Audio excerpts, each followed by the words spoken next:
Hi, welcome back to another quick guide. Today I'll teach you how to send link on Monopoly Go for stickers.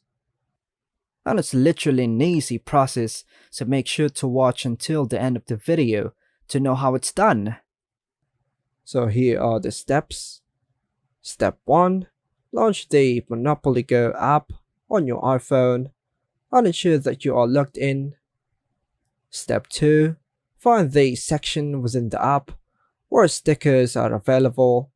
In this case, it will be in the album section. Since I don't have reached 15 yet, it will look like this. Step 3. Choose the sticker you want to share with others.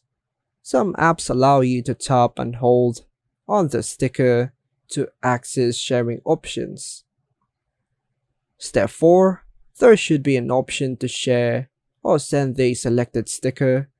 It might be represented by an arrow, a share icon, or a similar symbol, and then choose a friend.